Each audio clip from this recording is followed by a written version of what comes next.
So can you tell us a little bit about how this works?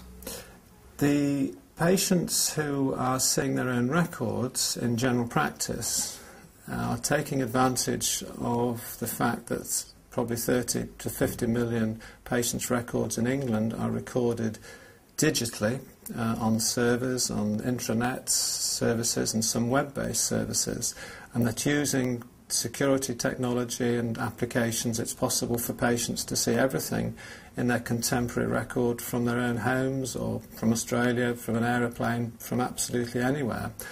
So there have been certain amounts of work that's had to be done to create the right statutory framework in this country, the legal framework under the Data Protection Act, and appropriate technologies are used so patients can now see up-to-date information about themselves, their own results, their own tests, and they can tune in the same way as they might tune into the news on the radio in the morning to see what was going on.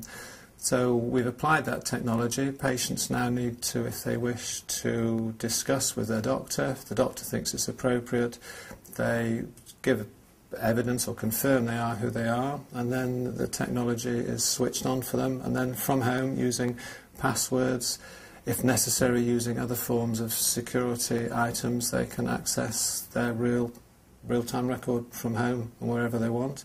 They can also share that record when they go to casualty, when they go to outpatients appointments, when they go anywhere else. And can you tell us how you did this? How you set it up? This was following... So we began this process. I think it's probably the motivation that would be good to get to. We began the process of opening up records for patients because, and it's your reason for doing it, your philosophy that we'd love to get to. Well, I started as a general practitioner in an inner-city practice in Manchester in 1979, and the patients in our practice were dying 6 to 7 years earlier, on average, than patients living 13 miles away in the gin and jaguar belt of Cheshire. We had a good practice, good nurses, good doctors, so the question was, why are our patients dying earlier than patients living 13 miles away, even though they use the same hospitals and have similar practitioners, have been to the same medical schools?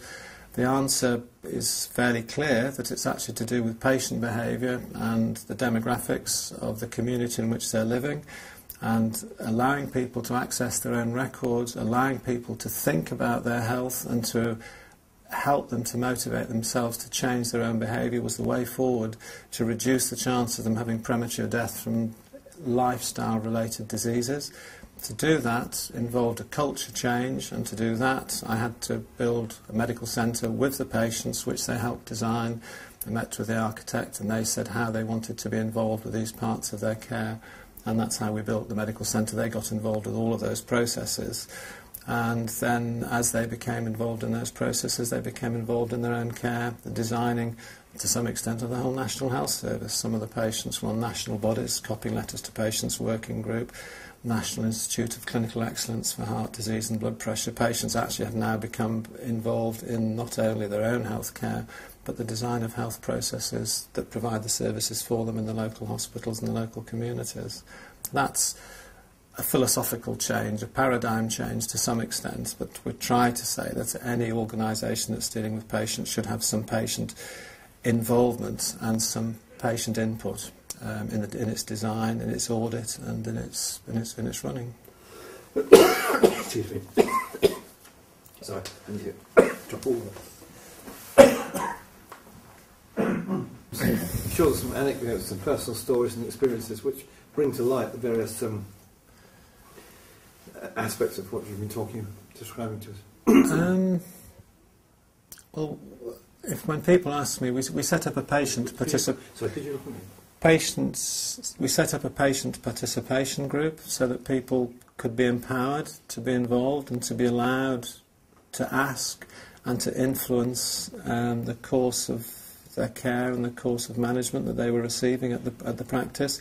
And we found that for the patients, and there were friends in fact sometimes, because it was in my own living community, were involved, they needed to actually achieve something to think that it was worthwhile. So over a period of 13 to 14 years We had a set of projects for improving the medical centre, improving the premises, getting record systems working, doing national research projects. But each time that they were successfully and interestedly involved, they learned, they developed, we learned, we developed, we actually achieved something.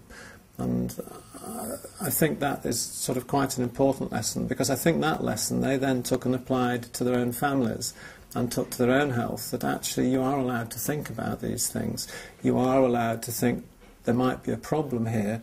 Are there any solutions? Well, when we were working at the practice, there were some problems. We thought about them.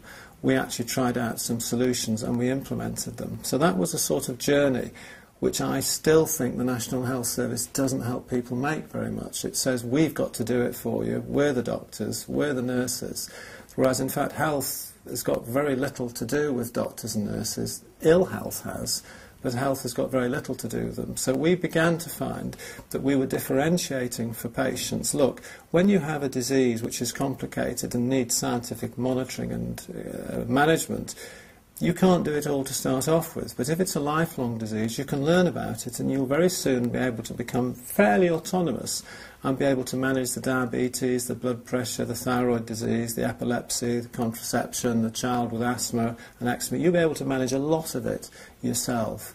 At the moment, we don't tend to allow you to do that because, as Ivan Illich said in his book, we tend to be misappropriated your health. So we found a whole series of changes taking place in patients' behaviour, and I could give you a lot of anecdotes about patients who are now very happy to come to see my surgery and disagree with me and to say, you know, you said that last time, it's quite good, but actually I've been reading this and I've been finding this, what do you think about that?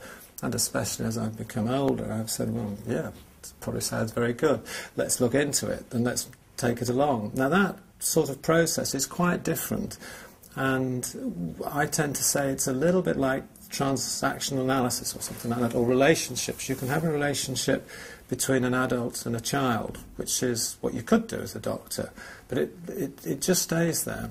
You can have a relationship between an adult as a child and a child when the patient becomes the adult and tells the doctor what to do, and sometimes that's necessary when we're getting it wrong. But what we're trying to do, and I think we're doing it quite successfully, and certainly talking to people in other countries, is trying to make it as much as possible a sort of reciprocal arrangement between the doctor and the patient and the practice and the patient, that both of them are contributing to the monitoring, the choices that are made, the conversations, and even the management. So people doing their own blood tests, taking their own blood pressure, people becoming much more aware if they have bipolar disorder or schizophrenia, or they're dealing with people with mental health, that you are allowed to have a think about it. You are allowed to note what is happening to you. You are allowed to comment and to share that with other people and actually try and make some decisions.